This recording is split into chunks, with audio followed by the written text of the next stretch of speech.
Hello, everybody, and welcome to Finding the Guardian of Your Soul. I'm Lisa Shield, and it's lovely to be here with you. Today, I am going to talk about the paradox of perfection, why striving for flawlessness could be derailing love. And this topic, usually I look around at what's going on in our groups and our coaching programs with the women that we're working with. And I try to observe themes that I feel are relevant. Especially one of the things that I'm noticing is that whenever something kind of upsets me, wherever I start to feel a little disturbed about a pattern I'm noticing in, with my clients or something that other love coaches are saying, and it really ticks me off. It usually means that that's a topic I need to cover in a Facebook Live or on a podcast episode. So here we are. Lately, the theme that's been coming up with a lot of clients is this idea of perfectionism and control. So along with perfectionism I think, or what I'm observing is underneath that is a lot of desire to control people and circumstances and even oneself, right? So what I'm seeing is a lot of women who are very, very strong and successful. They have built identities around being go-getters, the kind of women who can just get things done. They hold themselves to what I think are impossibly high standards. And then when they get into relationships, which are unpredictable, they're unknown territory, and they can trigger a lot of insecurities and bring certain unattractive behaviors to the surface. When that happens, they have to face things about themselves that they don't want to face and see behaviors that may be childish and immature, demanding, controlling, and then they push men away. So this is a really unfortunate pattern.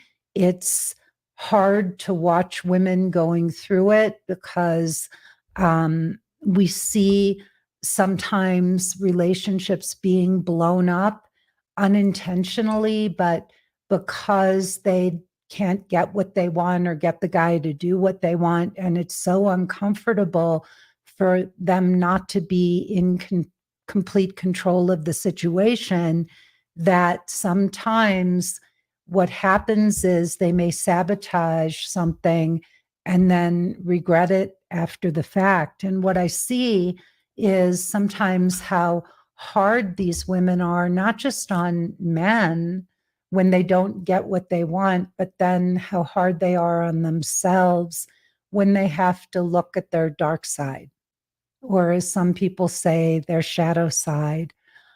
I happen to believe that dating is one of the most incredible experiences we can go through so that we can work out and work through these behaviors. And I think it takes a lot of courage for a woman to do that. Most of us have these fantasies that we're just going to meet the right guy, everything's going to line up, and we're going to live happily ever after. And it doesn't work that way. If there are things that you're doing wrong, wrong, I'm just going to use that word. If you're behaving in ways that are manipulative, controlling, demanding, needy, and a man feels like you're trying to get your happiness at his expense, a lot of these guys just are not going to stick around. They're going to say, this is too intense, this is too much work, and they're going to walk away. And it doesn't mean that these men are all avoidant. It doesn't mean that they're emotionally unavailable. In some ways, these guys might actually be very emotionally available, but they don't feel heard themselves. They don't feel with certain women, like there's room in the relationship for them. And so a lot of guys just stop calling, they break off relationships, or things explode, and then they get a real sense of what the relationship is going to look like down the line, and they walk away. And these stories that we women tell ourselves, like, well, if he really cared, or if he really was in love with me, then he would give me another chance.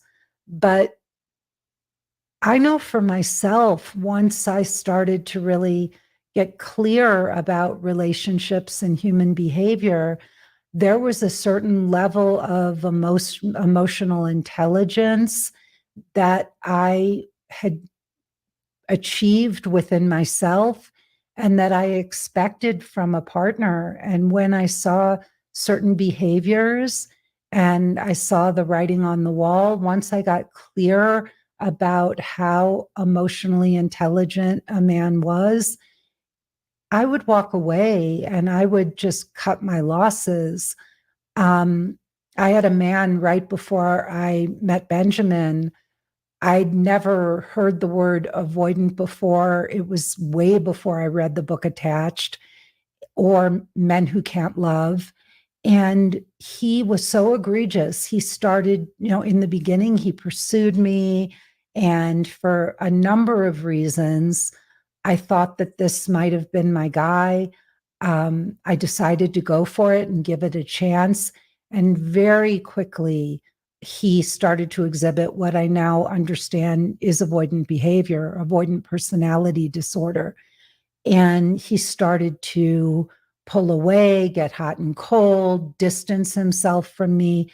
And this only happened over the course of 6 very short weeks, but 6 very intense weeks, because we took a vacation together during that time that was miserable.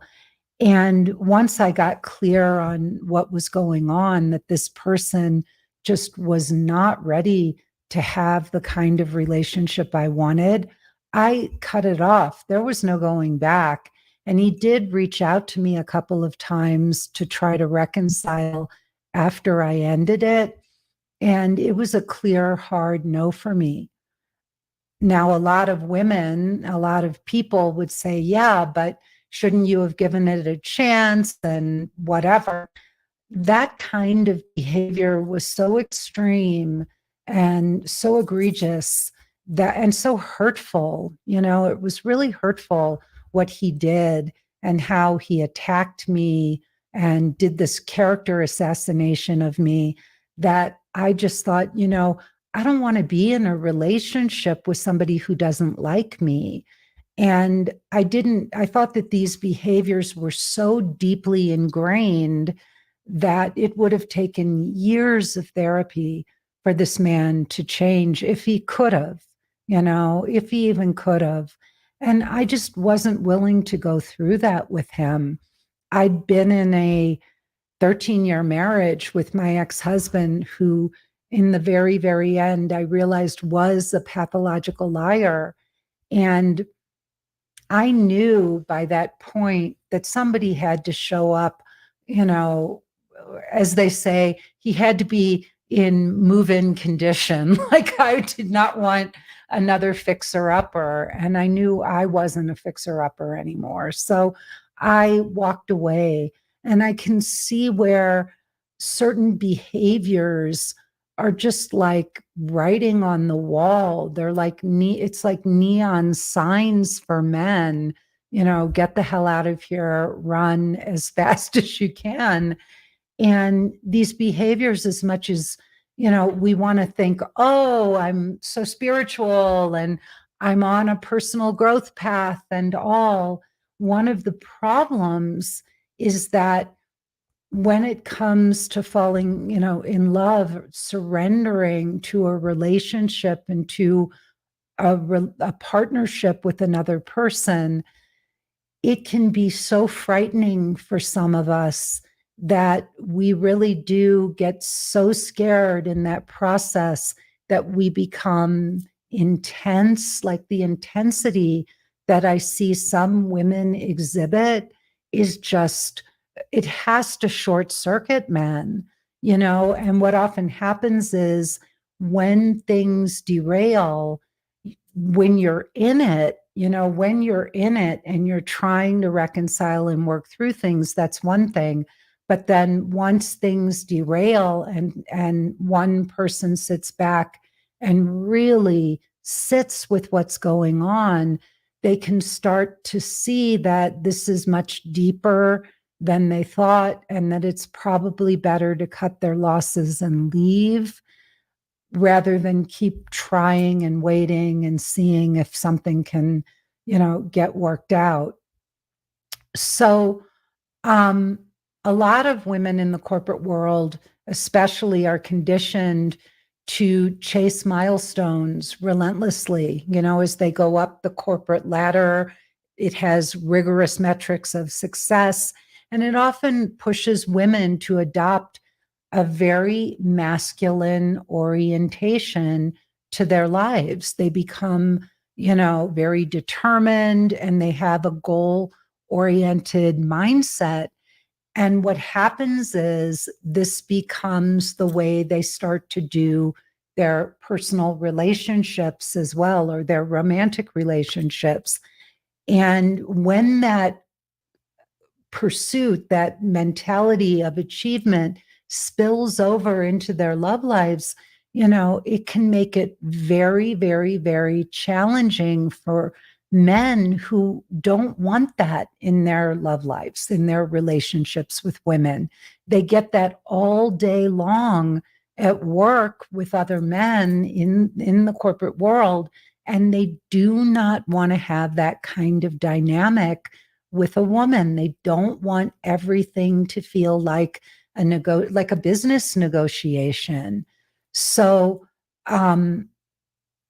women very often, subconsciously, might not even realize that they're setting agendas when it comes to love, and that they're really doing the same thing in work. Like they have these goals. I want to get engaged after a year. I want to get married a year after that. I want to start having babies at this point. I want to buy a house. I mean, a lot of women they have these very specific goals and milestones, and they come into a romantic relationship and they start pushing that agenda, and a man can feel it, and there's nothing organic about that.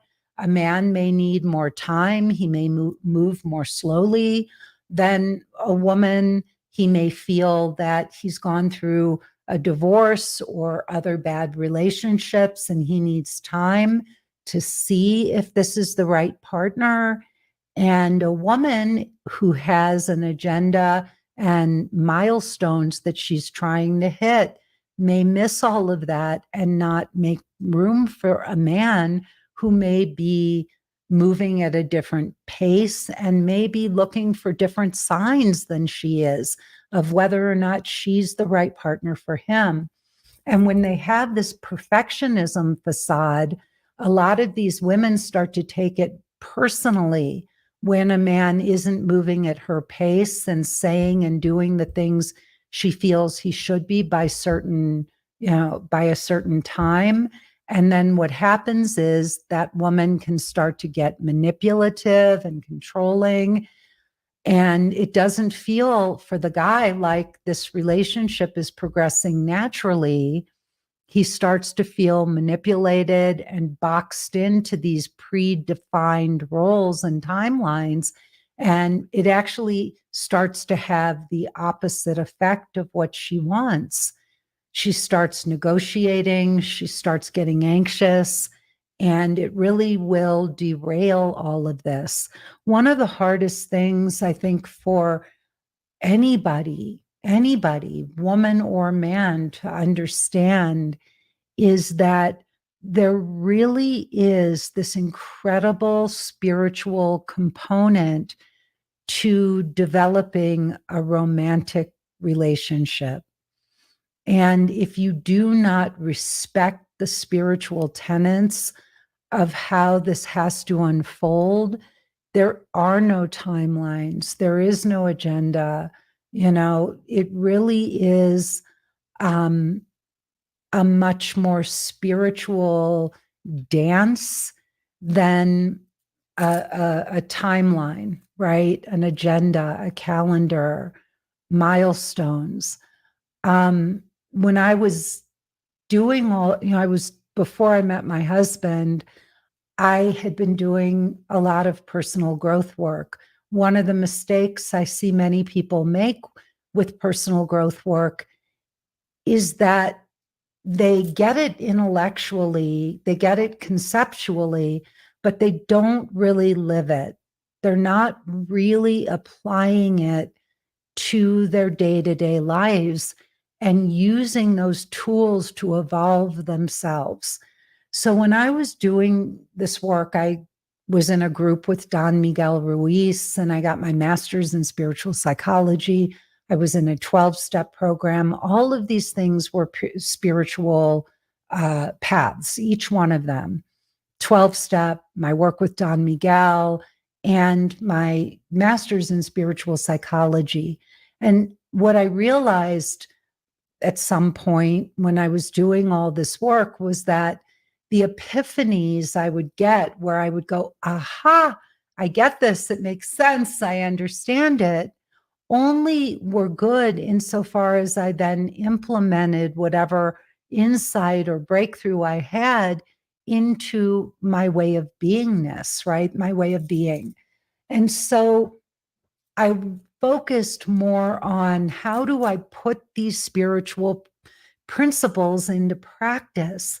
And when I met Benjamin, love wasn't about an agenda. It was this beautiful spiritual dance. My goal was not to find a soulmate or a partner or a companion. My goal was to find unconditional love. That's what I wanted, a truly unconditionally loving relationship. And when I looked at almost all the spiritual paths that I had been going down, I realized that every single one of those paths was a different way of reaching unconditional love. And I had always thought unconditional love was some ideal, but it wasn't real.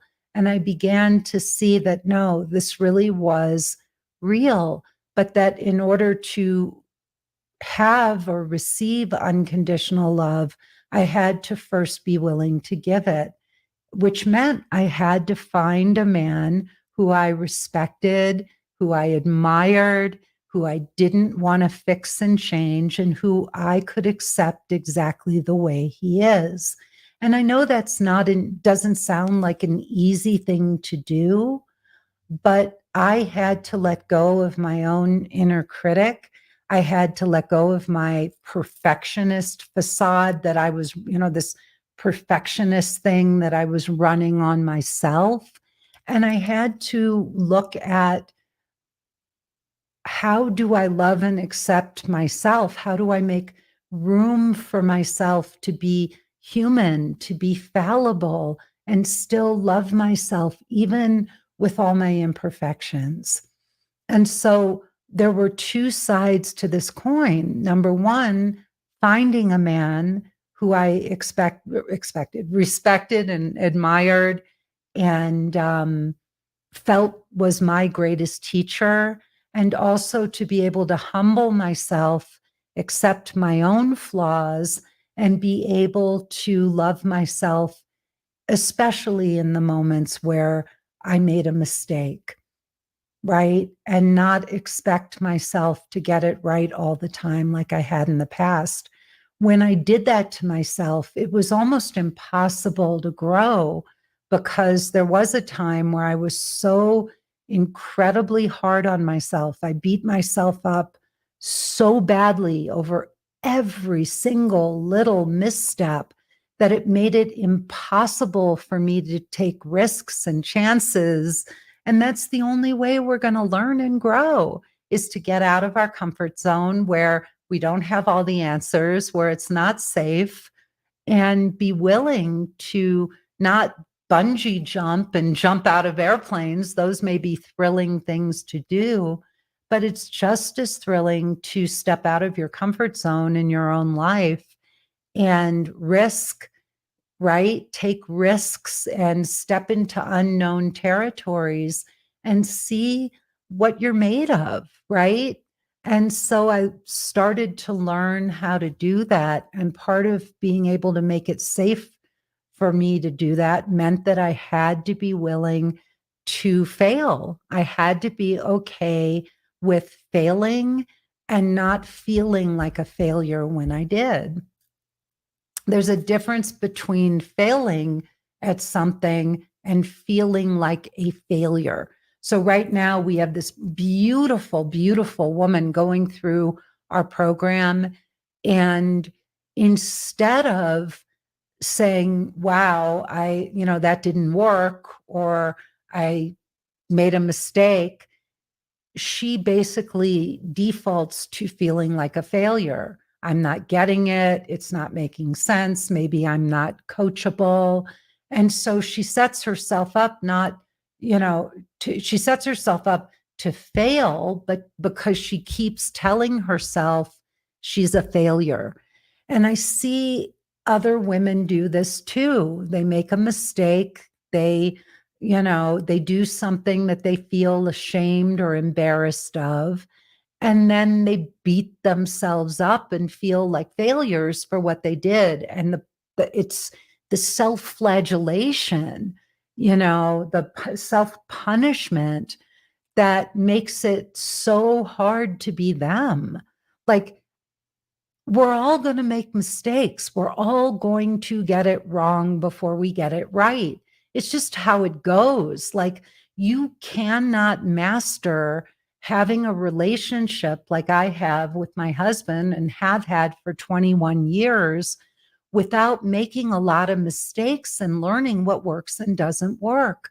I mean, I had a hell of a time in relationships. I was bullied, teased. My mother and father were incredibly, and my grandmother, when my mother passed away, were incredibly critical, judgmental. They were hard on me. My brother teased me.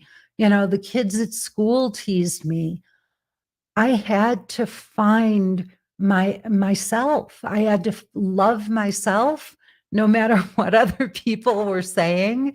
I had to learn that, maybe there were things I did that turned people off. Maybe I'm not perfect, but there was a time in my life where I was walking on eggshells and tiptoeing through life because I was so afraid to make a mistake, and when I did draw attention to myself, a lot of times I attracted the wrong attention. And so I finally just decided to love myself and be kind to myself and really learn how to be with myself in my darkest times. I learned how to say, Lisa, look, you tried. You really tried. You gave it your best shot. We all have blind spots. There are things we don't know until we do. And nobody can get it right 100% of the time. It's impossible. And if you're going to learn and if you're going to grow, then I'm going to be loving and kind, and I'm going to be that wonderful mother, that loving and accepting parent to you that you never had. And I started to talk to myself with this kinder voice. In fact, I actually developed this persona, this character. I called him my spiritual guide in my program, in my 12-week course. When my clients do this, they call it their naked dater. But I actually consciously created this spiritual guide. I thought, why do I want to talk to Jesus or Buddha or whatever? I'll just make up my own spiritual guide, which was really my higher self. And I started to have conversations with that part of me. His name was Pentangeli. And, and I would sit and meditate and talk to him about all the things that were going on, the things I didn't understand. And he would give me wise advice. He was this little Indian guy. He looked like a cross between Gandhi and Merlin. And he was light and funny, and he made me laugh. And he helped me. Talking to him, doing these meditations with Pentangeli helped me find that voice inside myself, that loving part of me, so that I didn't have to beat myself up the way my mother and my father and the kids at school had done. And what happened was it became a whole lot more beautiful inside my own head. It wasn't some like positive, thinking kind of mentality. Pentangeli was very honest and real, but he was also very loving and caring and compassionate with me. And so I developed that part of myself by doing these meditations, and I became kinder and kinder with me and much more accepting. And that's what made it possible for me to navigate a relationship with a man like my husband. Because, here's the thing: Benjamin is the kindest and most loving person I've ever known. And he wouldn't be mean or hurt a soul, but he's also the strongest person I've ever met. And he has impeccable boundaries. And if I would have been careless and messy emotionally, he wouldn't have been mean to me, but he would have walked away. He wouldn't have put up with it. And, I could have sat there and said, well, if he loved me or he cared about me, he should have given me another chance. Well, no, I would have respected him for not letting me treat him that way. And love doesn't mean that you accept emotional abuse from another person, or that you sit around and wish and hope and pray that somebody, can get it and grow up in time, to have a relationship with you. Growing up, getting it can sometimes take a long time. And those triggers, those trauma responses can be very, very, very deep. And it's not like, something just happens and you instantly work it all out and stop doing those things. It doesn't work that way. And some people who are really emotionally intelligent and evolved, they just don't want to wait for somebody else to get it. Look, it took me years and countless hours of work on myself to get to where I am today, where I don't take most things personally. I used to be the walking wounded. I mean, I was a target. I thought I had a target on my back and everybody was out to get me. That was my story. And now, sure, some things affect me. Sometimes there's a nasty client or somebody who's just egregious, and it's like you feel like you've been slimed by somebody else's negativity. And that, there are those moments where it's like, wow, that's person's living a miserable life. I just had an instant like that with a woman who signed up to do our course. And then it's very, very rare when something like this happens. But, she wanted to back out, and the way she handled it was just awful. I mean, what it tells us is why she's still single. There was no need for her to come at us the way she did. I mean, all she had to do was say, look, this isn't the right time. I don't feel like I can concentrate on the program. And would you please consider giving me a refund? It would have been that simple. And instead, if you all had seen the messages she had written, it was like, whoa. And it just came out. I mean, we had done nothing to warrant that kind of attack on her part. So that's what was so disarming about it. But of course, I mean, I had a day where I was just, I was a little shaken by it, but I knew it wasn't personal in the end. I knew that this is how this person goes through life. So learning how to navigate all of this and being able to be an adult, a loving, emotionally intelligent adult in a relationship starts with letting go of this need to be perfect, the idea that you even can be perfect, and perfect according to whom?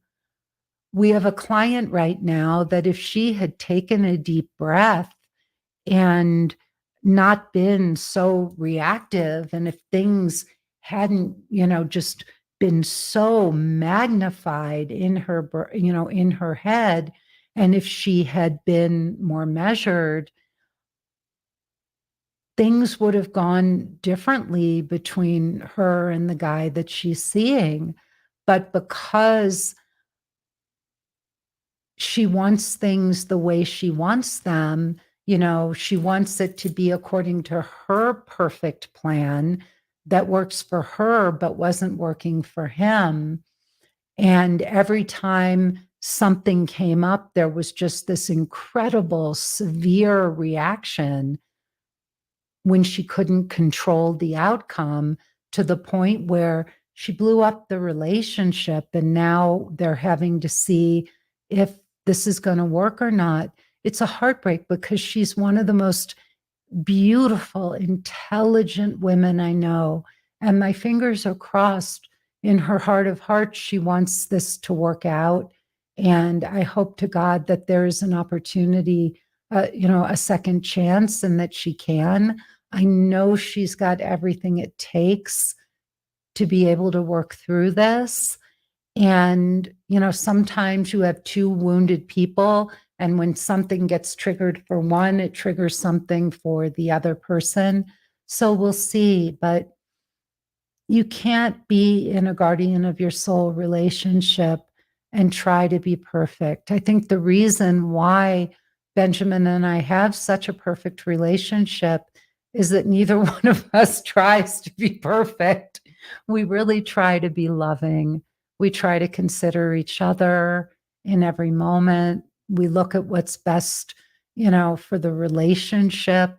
We want what's best for each other. And we both know that no matter what, there's nothing that we would want the other person to do that would be at their own expense. I don't want to get my happiness at Benjamin's expense. I want Benjamin to do what's right for him. And I want to know what's right for him. And I want to see if I can always meet him. We always seem, because we have each other's best interest at heart, and we have the best interest of our relationship at heart, we're able to very gracefully navigate, always back to center. And we don't drift very far away from that ever, because we don't want to be perfect. We want to do the right thing for one another. And we don't have any agendas.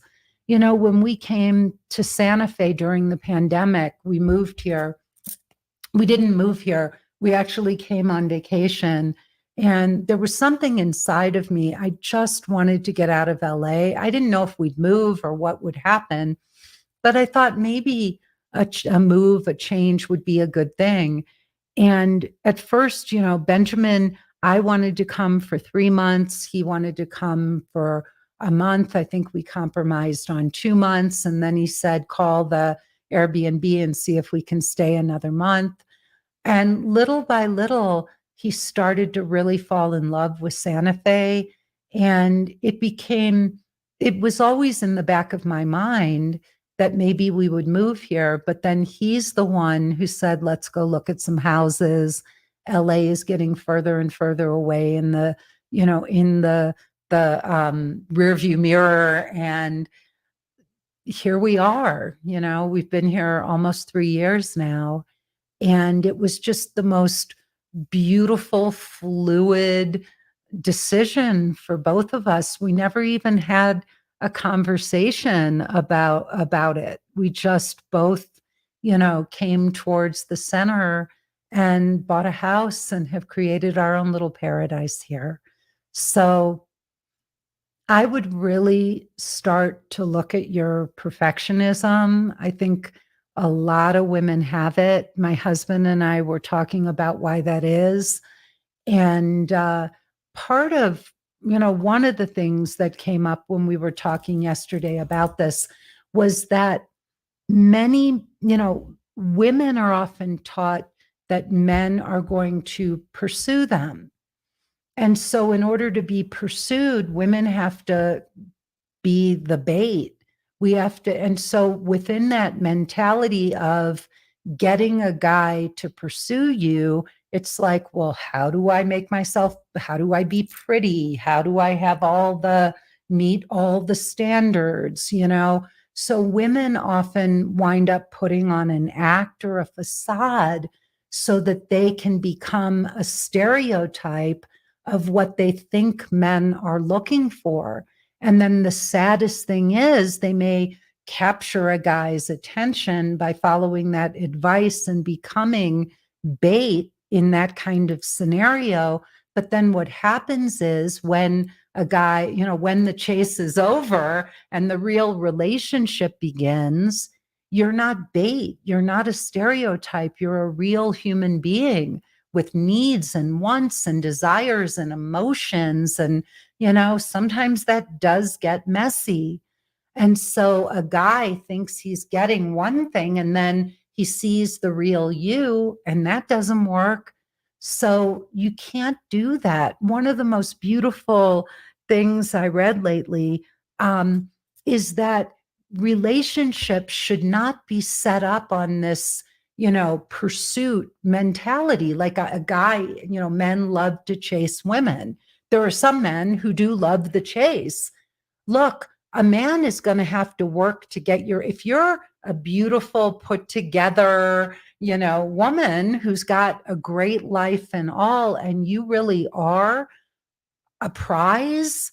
If you're hard to get by nature of who you are. You don't have to play hard to get, right? Do you get that? Like, I was hard to get. I had high standards. I didn't have to make a game or a manipulation out of that or pretend, do I text him or don't I text him? What do I say? All that stuff. I didn't have to do that. My standards were so high that the guy that was going to capture my attention was going to be an amazing guy. So I didn't have to put on a game or let a guy chase me. Having said that, real relationships should be based on mutual interest. Two people who genuinely see, wow, we have a lot in common. This is something worth exploring, and not just chemistry. You have to be building not just physical chemistry, but emotional chemistry, real connection. And you have to give that emotional chemistry time to build before you act on the physical chemistry. So that's what real relationships, real mature adult relationships are built on: mutual interest, not a man chasing a woman. When I met Benjamin from day one, if I wanted to pick up the phone and call him, I did. If I wanted to invite him to go to an event or something that I was going to, I did. I didn't call my girlfriends and say, do you think it's too soon? Will he think I'm chasing him? Do you think it's going to look like I'm desperate? Bullshit. He didn't think that for 1 second. In fact, when Benjamin and I first met, I was incredibly busy. I had an importing business. I had a friend coming from Great Britain to visit with his sister. I was busy. And in order for Benjamin to even find time to see me, I had to include him in some of my plans, or it would have been weeks before we could have gotten together. And so I said, look, I have a friend coming from Great Britain. Would you like to join us? There was a meditation I wanted to go, we were going to go to. I said, do you want to come to this meditation? And it was just very fluid. It was two grown adults who really liked each other, getting to know and explore what was possible. So let go of your perfection, let go of your agendas, stop thinking that there's a perfect way to get the guy, and be you, be real, be authentic, love yourself, stop setting these impossibly high standards. Start making it a joy to be in your own head. Learn how to love yourself, to speak to yourself with grace and kindness and compassion, especially when you get it wrong. Because you know what? We're going to all get it wrong. And the more pressure you put on yourself, the more the intensity builds. And the more the intensity builds, the bigger messes you make. So start being kind and gentle and self-accepting so that you're a pleasure to be with and be around. And men, wonderful men, will come into your life. And hopefully you'll find your Benjamin. I'm Lisa Shield. I would love it if you would go to my website, lisashield.com. You will see a button there all over the website. Click it. That will take you to my free 45-minute presentation. If you watch that and you like what you hear and you really want to get this solved, you're sick and tired of troubleshooting and reading book after book and thinking you're going to figure it out on your own, and you want a proven plan that worked for me and hundreds of clients like me, then please click the stay to the end of that presentation so you can book a call with a member of my team and find out how we can help you find the guardian of your soul. You can send us your requests for future topics to podcast@lisashield.com. And finally, give us a thumbs up, a like. You can also give us your feedback. If you like us, let us know. If you don't like us, let us know. Let us know how we can improve things. We're all ears. We don't just want, yeah, sure, do I want 5 stars? Absolutely. But if you're not loving this broadcast, then please let me know how I can improve it. That's what I'm here for. I want to make this content as relevant as I possibly can. Thank you for listening. I look forward to seeing you again, and tune in also for our other episode I do with my husband called Getting Inside the Right Male Mind. If you want to hear how a great man thinks, then you don't want to miss that broadcast. Have a wonderful rest of your day, and I'll see you next time. Bye-bye.